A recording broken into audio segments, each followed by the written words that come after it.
Voici le Doc Mayou. Docteur Mayou, bon matin. Madame Catherine et ses acolytes, Bon matin. Bonjour, Docteur Mayou. Raphaël et Serge.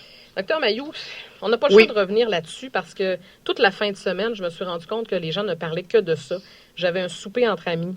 On est revenu sur ce dossier-là de cette présumée victime d'agression sexuelle.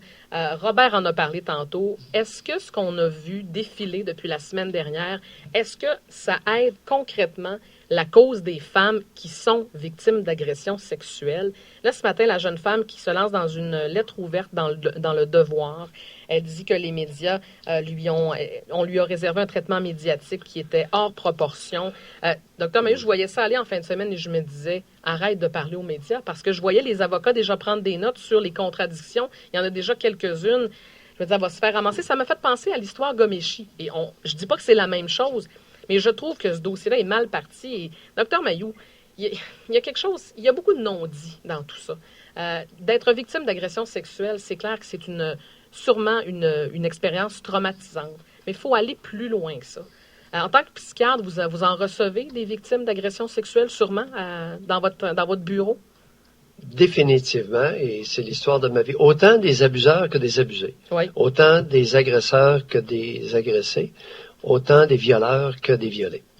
Alors, tu as parlé tout à l'heure d'éducation aux jeunes filles. Oui. Je pense que mon rôle va être là ce matin. Oui. Et ça va pas bien de ce côté-là. Non. Avec le DSM-5, la dernière classification des troubles et des ordres mentaux, c'est vraiment inquiétant. D'ailleurs, il y a plusieurs psychiatres qui sont inquiets. Écoute, d'abord, le mot hystérique est disparu de la classification des psychiatres. On parle maintenant d'une personnalité histrionique. Mm-hmm. Alors, personnalité, avant c'était une personnalité hystérique et des comportements hystériques. Maintenant, le mot histrionique a été substitué. Alors, personnalité histrionique, comportement histrionique. Et tu as fait référence à des comportements, parfois, qui peuvent mettre des jeunes femmes en danger. Oui. Alors, qu'est-ce que c'est qu'une personnalité histrionique, Catherine? Le livre dit, ce sont des individus qui sont mal à l'aise et ne se sentent pas appréciés lorsqu'elles ne sont pas au centre de l'attention d'autrui. OK. Ils sont pas à l'aise quand ils sont pas au milieu. Fait que, OK, faut qu'ils soient au centre. Faut qu'on tout le monde ait leur attention. Faut qu'on. Oui, ça, je vais le dire comme il faut. Leur aspect ouvert et flirteur. Oui. Ces sujets veulent absolument être le point de mire. Mm-hmm. Elles peuvent, c'est-à-dire les sujets peuvent éventuellement faire quelque chose de théâtral pour que l'attention soit centrée sur eux. Exemple, faire une scène ou inventer des histoires. Oui. Ce n'est pas un préjugé de Mayou, là. Je lis le livre. Non, je comprends. OK? L'aspect et le comportement de ces individus sont souvent caractérisés par une attitude provocante et une séduction sexuelle inappropriée. Ces individus utilisent régulièrement leur aspect physique pour attirer l'attention sur eux. Il est excessivement important pour ces individus-là d'impressionner les autres par leur aspect et ils dépensent énormément de temps, d'énergie et d'argent pour leur habillement et leurs soins de beauté.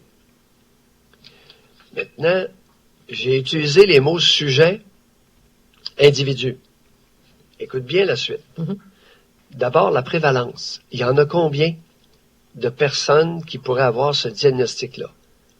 Peux-tu croire que la personnalité histrionique, 1,84% de la population, même pas 2 sur 100. Ah oui, OK, c'est peu. Bon.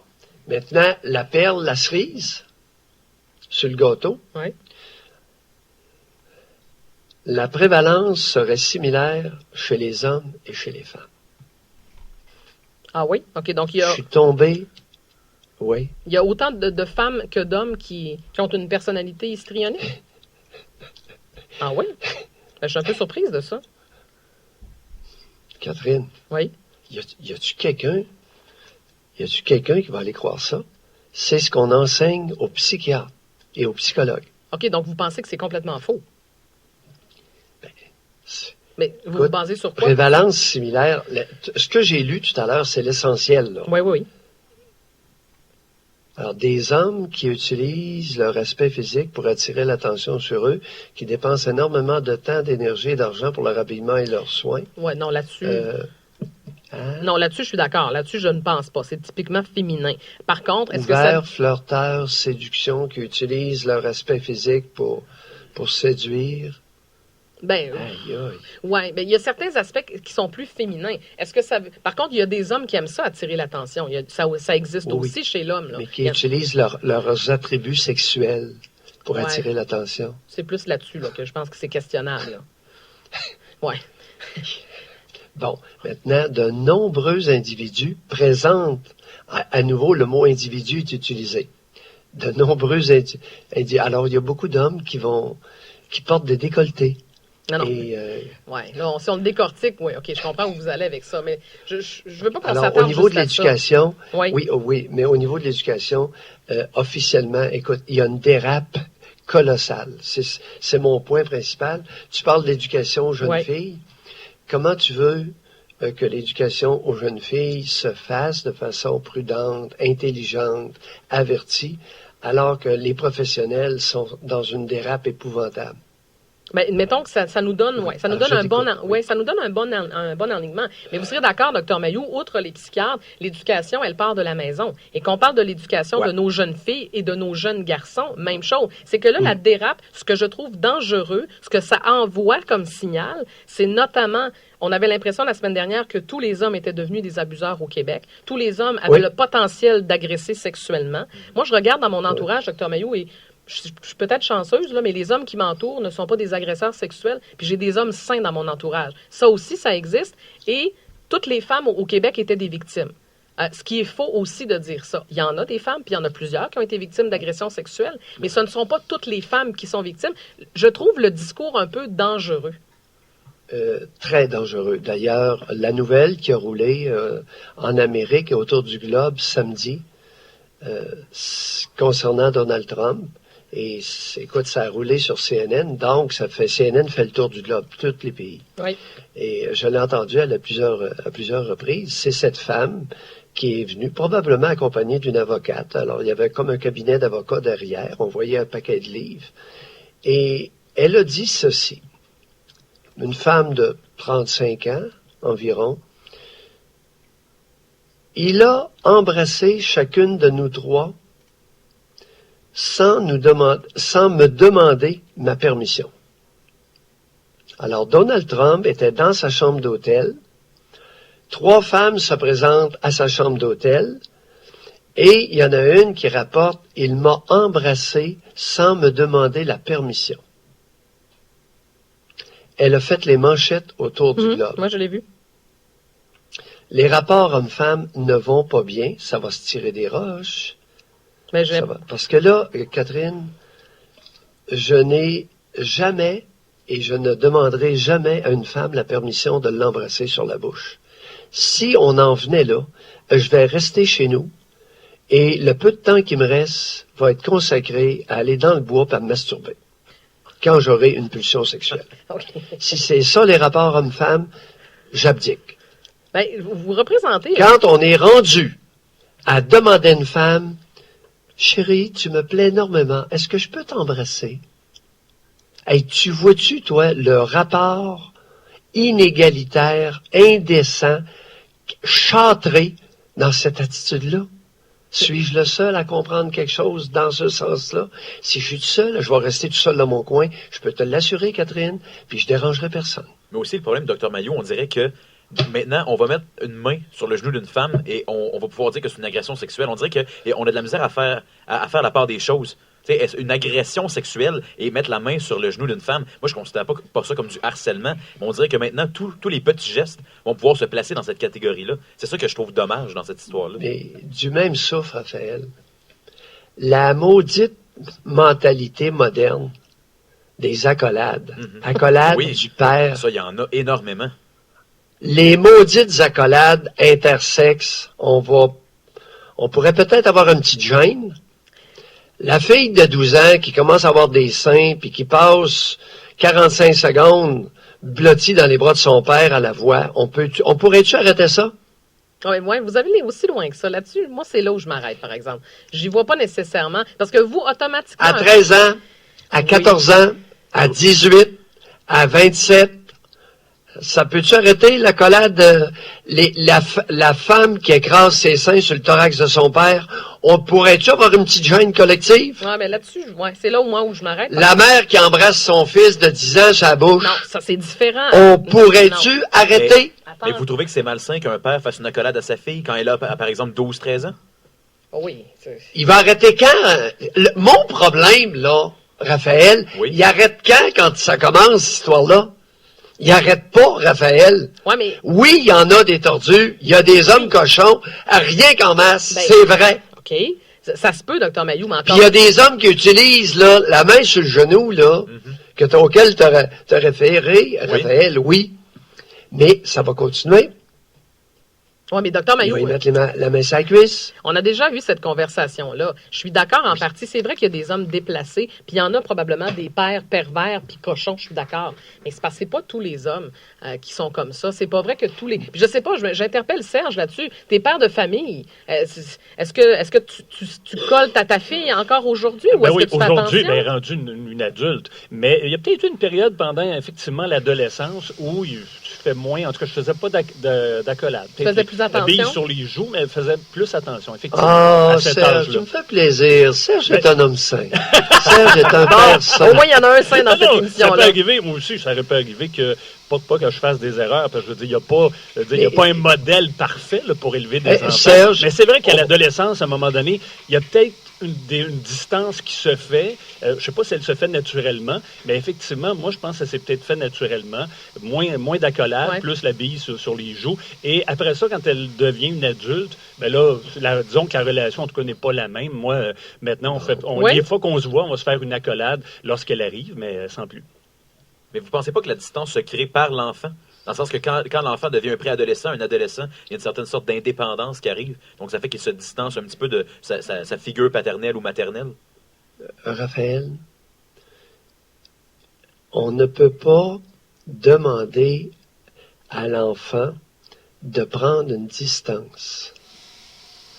Il y a une différence entre les adultes et les enfants, et c'est à l'adulte de graduellement mettre une distance physique entre l'enfant de sexe opposé.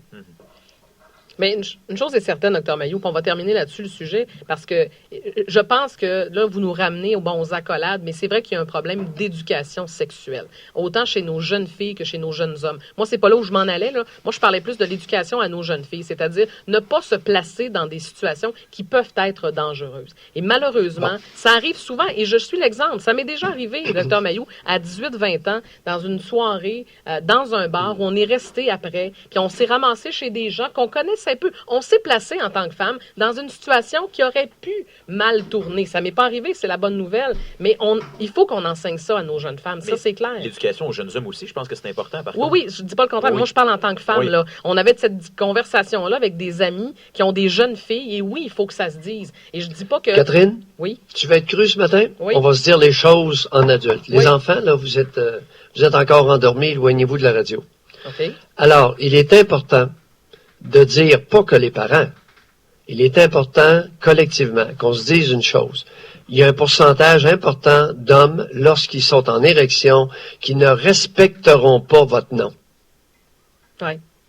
Mais... Est-ce clair? Oui, c'est clair. OK, je pensais que... Non, vous avez déjà été plus clair que ça. Il- Mais oui, vous avez raison de le dire. C'est vrai que Il y a ça un existe. pourcentage d'hommes, quand ils sont bandés, solides, vous avez beau vouloir ne pas continuer, vous risquez d'être prise de force. Ouais. C'est un risque. Oui, c'est un risque. Et Raphaël, t'as beau éduquer les hommes tant que tu voudras, je te dis qu'il y a un pourcentage d'hommes qui reculent pas quand ils sont bandés. Oui, mais vous avez raison. Ah, c'est pas une question d'éducation. Non. J'élève des chevaux depuis 50 ans. Et il y a des étalons qui, lorsqu'ils sont en érection, ils sont fous, ils sont plus tenables. Donc, il y a certains hommes Ça qui sont existe dans le juste règne comme animal. ça. C'est ça. Par contre, il y a des étalons, même en érection, que à la voix, on arrive à les calmer. À la voix. Oui. Même phénomène chez les hommes. OK. On ne fera pas en nature humaine demain matin, et c'est pas une question d'éducation. Il y a un pourcentage, malheureusement, qui sont comme des animaux.